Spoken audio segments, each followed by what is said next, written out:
Broadcasting Company presents The Magnificent Montague, starring Monty Woolley.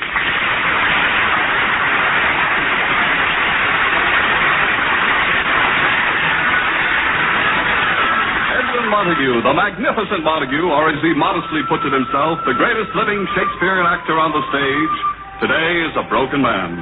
This paragon of the legitimate theater, this thespian rock who sneered at anything not connected with the theater, this man today is in radio. Thanks to his wife, Lily Bowen, his one-time leading lady, Montague, the King Lear, the Macbeth of yesteryear, is today Uncle Goodhart, hero of an afternoon radio serial. It is the morning after his first program, and he is sound asleep, happy in the thought that the whole thing was a horrible dream. But his wife, Lily, is up and determined to keep him in radio. The phone is ringing in the Montague apartment. Agnes, the maid, will answer. Okay. Don't blow your top. The residence of Edwin Montague and Miss Lily Bowen. Huh? Mr. Montague? He's asleep. Huh? Wake him up. Me with no accident insurance? Who? Oh, sure, come on over. Who is that, Agnes? Some publicity men from the radio station to see your husband. They're coming right over. Well, Agnes, I just got him up. He's got another program today. Can you see Montague having breakfast with strangers looking on? If they can stomach it, he can. Now, Agnes, we've got to help Edwin through this crucial period. He's doing something entirely new. He's working. The Magnificent Montague working. This is going to throw the Unemployment Insurance Act out the window. The whole thing was built around him. Agnes, I'm so proud of him. It's unbelievable. Edwin Montague up at 8 o'clock. A working man. A working man. Labor needs him like they need the 7-day week. Agnes, you'd better get his breakfast ready. He should be ready soon. What stage is he at? His calisthenics. What a routine. Every morning he gets up. Half hour later, his eyes open. Then a slow shower. Combs his beard, calisthenics, warms up his voice. It's like King Tut coming back to life.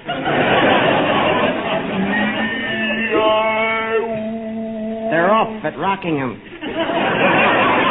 Hurry, Agnes. He's exercising his strength. Here we go, roaming the hills again. I roam the hills through golden boughs. Hurry, here he comes. Good morning, darling. I roam the Good morning, Lily. Well, darling, how is our radio star this morning? Lily, don't be revolting. Here comes Agnes with your breakfast. Good morning, Uncle. You're here. This morning I had the most wonderful lingering dream. I dreamt that on your way to work you were struck by a Steinway concert grand piano dropped from the 14th floor of Carnegie Hall. You're sweet. Now. No arguments at breakfast. Oh, just imagine, Edwin. You having breakfast in the morning just like everybody else. Here, drink this. Edwin. What is this dank, insipid liquid? It's orange juice. Orange juice? I never heard of it. It's the juice of oranges squeezed into a glass. Why must you always be the first to try out every newfangled concoction on me? What am I, a guinea pig? No, but you're getting warm. Lily, will you order the domestic back to the scullery? Agnes, take it away. Bring his cornflakes. My what? Cornflakes. Corn. Wouldn't it be simpler just to turn me out into a pasture to graze? Corn. What am I, a swine? Edwin. Let me answer that. I had my hand up first. Agnes, please. Life has become simple for me. I live but for one thing. Her day off. Agnes, bring Edwin's coffee. Okay, honey. Lily, you've got to do something about Agnes. The moment I open my eyes in the morning, I'm involved in guerrilla warfare. Lily, Agnes has to go. Oh, don't be silly, Edwin. Agnes has been with us for 25 years. Well, wouldn't it be wise to get rid of her while she has some trade-in value? I've never seen you so irritable. There's something on your mind. Now, out with it. Lily, I didn't sleep a wink all night thinking about it. I'm not going back on that radio program. Oh, now, Ed. Lily, don't make me do it. Think of the theater lovers of tomorrow when they read about me in Who's Who. Edwin Montague played Othello for David Velasco, Macbeth for Daniel Froben, Richard III for Charles Dillingham, and Uncle Goodhart for NBC. Edwin. It's like asking Arturo Toscanini to play Goodnight Irene. Edwin, we've gone through this already. You're going to stay in radio. Radio. Oh, what a rogue and peasant fool am I. Peasant slave. Peasant slave am I. Edwin. Lily, sweetheart, I wanted to keep this from you, but... Well, what is it? Lily, I am not a well man. You're not? I went to see Dr. Caldwell yesterday. I know. He phoned me. Did he mention anything? Yes, he was furious. He never wants you to step into his office again. Why not? You know why not. Dr. Caldwell was a football player at Notre Dame. Today, at 35, he's in the prime of life. Yet every time he examines you and sees the perfect physical condition you're in, it leaves him green with envy. That quack. I tell you, I'm a sick man. Well, Edwin, how can you be sick? In your entire life, you've never missed your 14 hours of sleep each night. You've never eaten anything but the finest food. And you've never been close enough to anybody to catch anything. Oh, Lily, A sick man. Draft boards drool when you go by. Now, stop acting like a baby. You're going to be on that program this afternoon. No, not radio. I refuse to be a party to this electronic monster that's killed the theater. Never. Here's your coffee. I hope it isn't poisoned. Don't bet on it. Excellent. Now, Edwin, what is this nonsense about radio killing the theater? Nonsense? I read in the Theater Arts magazine where one afternoon radio program has 5 million listeners. It's called Aunt Agatha or something. Aunt Agatha, 3 to 3:30, Monday through Friday, sponsored by Sapperoni Soap, the soap that takes the guesswork out of romance. You see what I mean? It's the idiot's delight. Are these people rushing to the theater to see the plays of Shakespeare, Chekhov, and Ibsen? No. It's Aunt Agatha. Aunt Agatha. Now, you listen to me, Edwin Montague. I'm going to be frank. The last time you worked was 8 years ago in King Lear. The play lasted 2 performances, but for you, the curtain never came down. You're still taking bows. Oh, Lily, anything but radio. I know. I'll try talking pictures. I understand they're perfecting them. You have a contract for 8 weeks. The sponsor likes you. They're giving you $200 a week. You know what that means? Yes, that I'm selling my soul for 30 pieces of silver. Compared to me, Judas Iscariot was a little pussy cat. I can't do it. Edwin, you have to. I refuse to stand by and watch you waste the rest of your life, dozing in your leather chair with those dreary hams in the proscenium club. Now it's my theatrical club. Go ahead, Lily. You plunged the knife into my back. Now twist it. I don't mind your proscenium club, Edwin, but must you spend all your time there? And with whom shall I spend an intellectual evening? Milton Berle? Darling, I know they're your old friends. Friends, comrades in arms, fellow soldiers. The thin red line of loyal defenders who are keeping alive the last flickering flame of theatrical sculpture. Well, that's rather good, Edwin. Where'd you hear it? At the club. Oh. Basil Hardwick said it in his denunciation speech against Cecil Banks. So they threw Cecil Banks out of the proscenium club. And why not? The turncoat, the renegade. He took a job in radio. Lily, if they ever find out that I, too, am a Benedict Arnold, Oh, they can't find out. You're incognito on that program. There can't be a word, not a hint, not a bit of publicity that Edwin Montague is Uncle Goodheart. The publicity men are here. Well, don't stand there. Show the publicity, man. Now, Edwin. This way, boys. Okay. There he is, your friend and mine, Uncle Goodheart. Hi, my name's Malone. If you want any cheesecake pictures, I'll be in the kitchen. May I I'll be with you in a minute, Mr. Montague. Okay, Harry, set the camera up in that corner. You mind if he moves the statue of that woman? That woman is Mr. David Garrick. That's cute. Okay, Harry, get it set up. Then go down to the car and bring up the live turkey. Turkey? May I inquire of you gentlemen just what you intend to do? Sure. Here's the pitch. First, a few quick shots of you sitting at the table with the turkey. Surefire breaks and papers for Thanksgiving. Get your name and face around. Yes? Then we go after the big spreads. Wednesday, we got you booked to judge a most beautiful baby contest. You know, pictures of kids sprawling all over you. A little messy, but great for the out-of-town papers.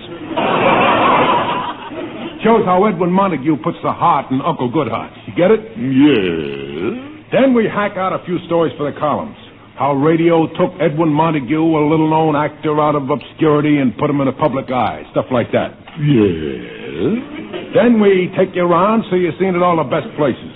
The roller derby, hockey games, the fights at St. Nick's. Maybe referee a little wrestling. Yes? Then we hit the fan magazines. Mr. and Mrs. Uncle Goodheart show marriage can be fun. Then hobby stuff. Pictures of you ski jumping, building a boat in a bottle. Yes? Then, after that, some gag pictures, you know, down at Stillman's gym, going a few rounds with Rocky Graziano, horsing around with the showgirls at the Latin Quarter. You know, human interest. Yes? Well, that is just about the first phase of my campaign. It is? Yeah. Good. Now that you've told me what you're going to do for me, may I tell you what I'm going to do for you? Okay. First, I am going to spit in your eye. Then I'm going to smash your camera with tripod over your head. Then I'm going to tenderly lift your unconscious body and take it to the window and drop it out. Then I'm going to rush downstairs to the sidewalk in the hope of arriving there simultaneously with your body. And then I shall proceed to stamp out any sign of life that might remain in your miserable, detestable carcass. And that, sir, will be the first phase in my campaign. I don't understand. Quiet! All you have to understand is this. If one word, one syllable, one indication ever leaks out that Edwin Montague is in radio, I shall track you down to the darkest corner of the pool room you are obviously living in. Mr. Montague. Out! Grab the camera, Howard. Get out! Damn, that felt good. Well, now that you've had your raw meat for the day, here's your coat. You have to get to the studio for your radio program. Lily, give me one more chance. I'll do anything. I'll bit parts. I'll carry a spear. I know. I'll go to see the Schuberts right away. By tomorrow, I'll be on the road in the student prince. Drink, to hearts. Edwin, here's your coat. Lily, where is your heart? You who have played Portia in The Merchant of Venice. Have you forgotten? The quality of mercy is not strained. It falleth as a gentle drop. Droppeth as a gentle rain. Droppeth as a gentle Edwin, here is your coat. There is no other way. Here is your coat. Thank you. Goodbye, Lily. Goodbye, Edwin. Hi-ho, Uncle Goodheart. Away!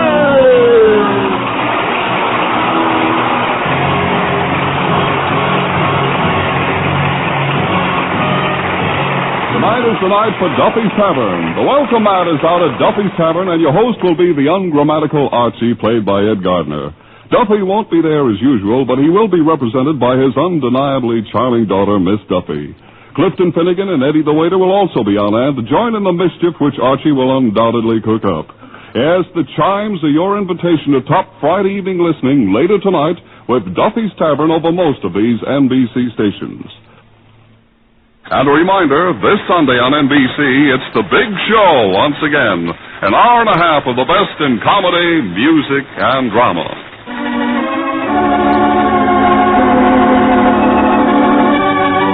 And now, back to the Magnificent Montague. We find him on the air just finishing up his Uncle Goodhart program. Let's listen. Oh, Uncle Goodhart, what you have told me has made me realize that I've been a spoiled, selfish girl. I shall never doubt Ronald again. Good.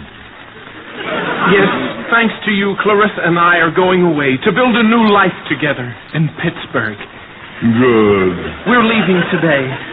Uncle Goodhart, won't you come and live with us? No, my children. My place is here in my little cottage on the sunny side of the lane, where I can help other weary wayfarers along the road to life.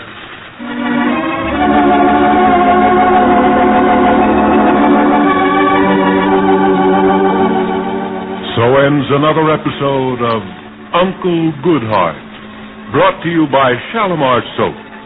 And here is Uncle Goodhart with his thought for the day. When the waves are high and the rain is hard and the wintry breezes blow and a stranger stands in the teeth of the gale, won't you step up and say, hello?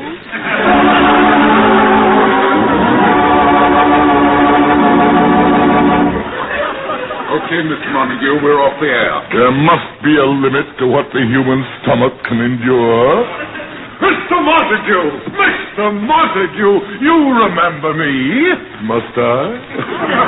I'm Mr. Springer, the producer. You did it again. The sponsor was crazy about it. Ask Mr. Zinser, our director. The switchboard is jammed with calls. They love you. The sponsor wants a testimonial from you about Shalimar Soap. Oh, very well. Uncle Goodhart says that after each broadcast he uses a cake of Shalimar soap to wash out his mouth. Well, Mr. Montague, you don't understand what you've done. You're a sensation. I am? Do you know what you've done to Aunt Agatha? I warn you, I will deny it. Listen to him, Mr. Zinser. Here you are on only the second program, and you've already stolen 1 million listeners away from Aunt Agatha. She's on the air directly opposite you. 1 million listeners? 1 million? You have 4 million listeners. 4 million listeners? You mean when I talked into that perforated little box, 4 million? It'll be 10 million before we're through.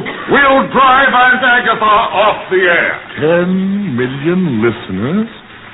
My entire stage career playing a standing room only, I have never been heard by even 1 million, and here in 15 minutes, 10 million people. Amazing. Amazing.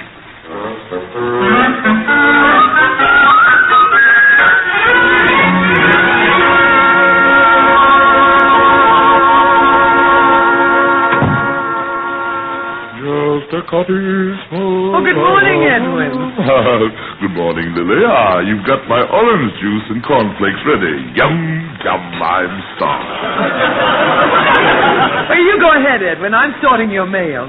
Imagine, only 1 month on the air, and look, 500 letters this morning alone. Amazing, amazing.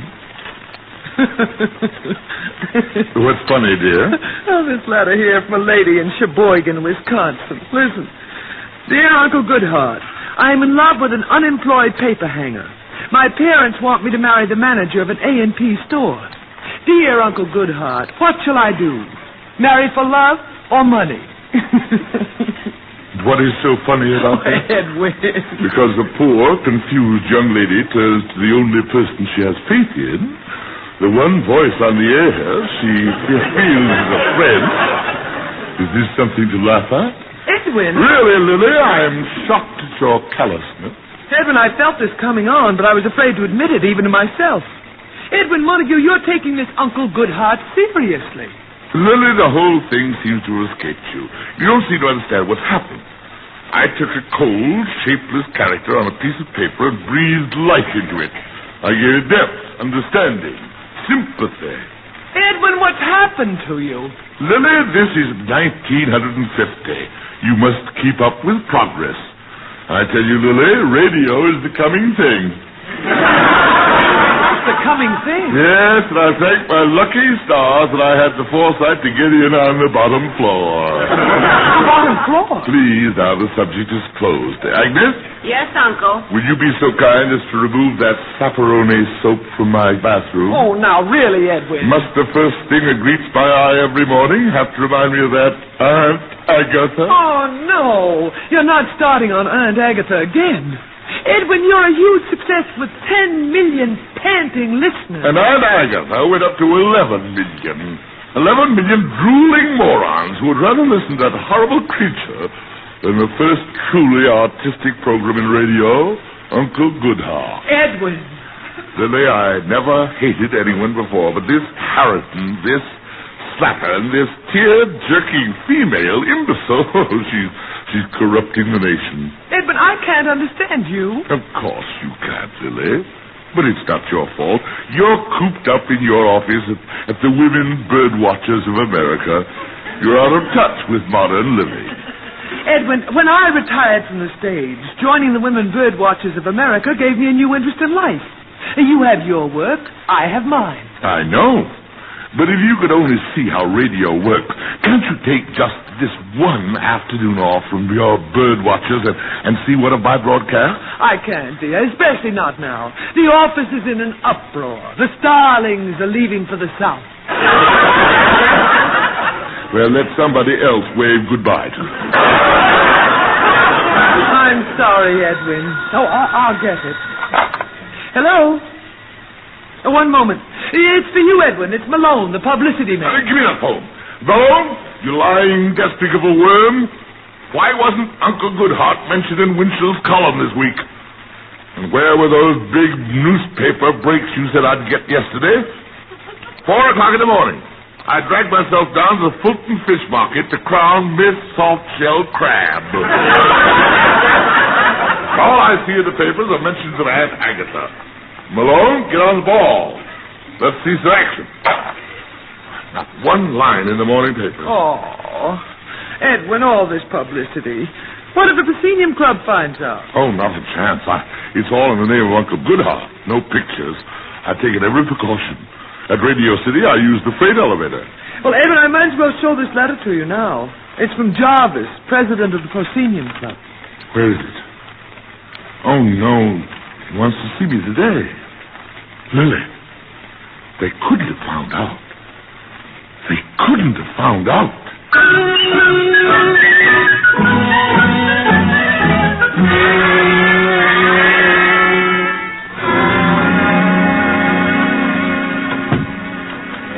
Good afternoon, Mr. Montague. Hello, Henry. Here, let me take your coat, sir. You're getting to be quite a stranger here at the Proscenium Club. Busy rehearsing a Shakespeare play, I presume. Shakespeare? Not quite. Did Mr. Jarvis mention... Oh, yes, he's expecting you. Mr. Jarvis, Mr. Montague's here. Hello, Jarvis. Montague. Too, Brutus. What's wrong? I thought you'd be the last, Montague, the very last, ever to betray the high ideals of the theater we prosceniums live by. Jarvis, you mean you know? Yes. How did you find out? Guy Teasdale saw her. Jarvis, I had to do it. I was broken. Her? Who's her? Your wife, Lily. What about Lily? Montague, how could you permit her to be seen every afternoon with that renegade, that traitor to the theater, Cecil Banks? Cecil Banks? Why, only 10 minutes ago she was seen again having a drink with him in a nondescript bar. 10 minutes ago? Oh, that's ridiculous. Right this moment, my wife is busy in the office of the Women Bird Watchers of America. What, are you sure? Sure? Why? In fact, I'll telephone her now and let her talk to you. Where's the telephone book? Right here, sir. Thank you, Henry. Here you are. Women Beagle Breeders Association. Women Bowlers of Mount Kis... Here we are. Women Birdwatchers of America. Circle 5. Oh, at a bar with Cecil Plant. Hello? Hello? Women Birdwatchers of America? I'm a starling. I just phoned to say goodbye. Oh, no, I'm joking. May I please speak to your recording secretary, Miss Lily Boheme, better known as Mrs. Edwin Montague. What? No one by that name has ever been associated with your organization. For 3 long years, it's been Cecil Banks. The husband is the last to know. I've been betrayed!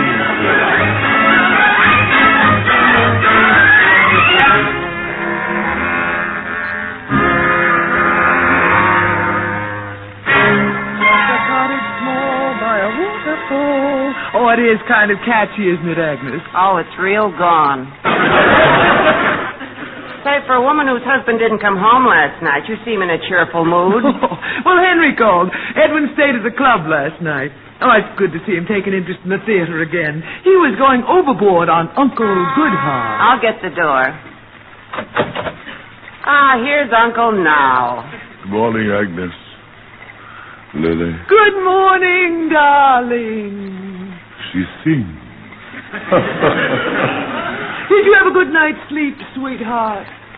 Sleep. Agnes, will you make some more coffee? Coffee. All right, Edwin, what's made you so depressed? Were you snubbed by young Widow Brown? What's wrong? Wrong? Oh, nothing at all. You must have had a big day at the office yesterday, what with the starlings and all that. Oh, yes, I couldn't even get out for luncheon. Oh, frailty, thy name is woman. Edwin, for heaven's sake, what's upsetting you? Sorry, my dear. It is rather old-fashioned to be in these modern times to show such emotion, just because my wife has found another man. Another man? Edwin, are you mad? Mad. Oh, that these ears would fall off rather than hear her galling lies. These same ears that heard the real recording secretary of the Women Birdwatchers say that Mrs. Edwin Montague was never a member of their organization. Oh, that. Well, you see, at the Birdwatchers, I go under the name of Lily Boheme. Lily Boheme. Oh, grave, where is thy victory? Lily, stop lying. You've never been in that office. But, Edwin. And for 3 years, it's been another man. Another man? Edwin. Silence. Did you or did you not meet clandestinely yesterday in a cheap little bar with Cecil Banks? It wasn't a cheap little bar. Oh, the brazenness. The mean, tawdry aspect of it all. Edwin Montague, how dare you intimate a thing like that? Because I happened to meet Cecil on the street and he bought me a drink. Quiet! Do you deny that for the last 3 years you've been lying to me about where you were every afternoon? No. And you deny there's another man? Yes. Then explain those 3 years to me. Edwin, don't ask me to. I want the truth. Lily, for heaven's sake, what were you doing every afternoon for the last 3 years? Well, all right, Edwin. You asked for it. Well? I'm Aunt Agatha. Oh, no. Lily, not that. Yes. Please. Oh, say you've been seeing another man. Say it's Cecil Banks. Any man. Anything with Aunt Agatha. Oh, please. Oh, not that. Yes, Edwin, I'm Aunt Agatha. But just for another 2 weeks. Oh, that please. What do you mean, just another 2 weeks? Aunt Agatha's going off the air. It is? Yes. Oh, what a shame. Why, it's a good little program. And you did a little wonderful job on it, sweetheart. But I don't understand giving up such a successful radio program. Oh, they're not giving it up. We're going on television. Oh, smart move, smart Yes, move. yes, I think so, too. Yes, great idea, great idea. I know. Well, dear, that will leave you king of the afternoon air lanes. So what? The main thing, darling, is that we're still together. Sweetheart? Sweetheart. That's my little Lily. Say, I'm hungry. Agnes, cornflakes for two. Oh, by the way, Lily, Yes? could you explain one thing to me? Yes, Edwin? Just what is television?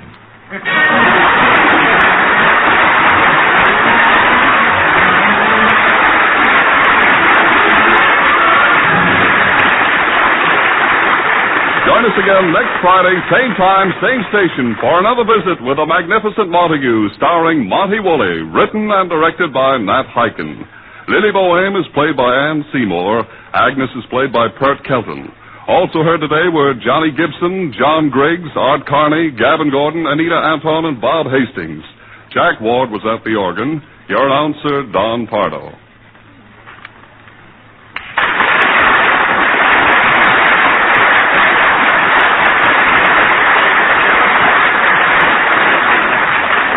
Three chimes mean good times on NBC. There's fun and laughs with the chimes tonight when Duffy's Tavern goes on the air. As usual, Duffy won't be there, but Archie, played by Ed Gardner, will definitely be on hand to spread his doubtful advice where it does the most damage. And, of course, Archie's colleagues in comedy, Miss Duffy, Clifton Finnegan, and Eddie the waiter, will all be around to bewilder poor Archie. And a reminder for mystery, it's The Man Called X on Saturday nights. The preceding was transcribed. Now join the gang at Duffy's Tavern on NBC.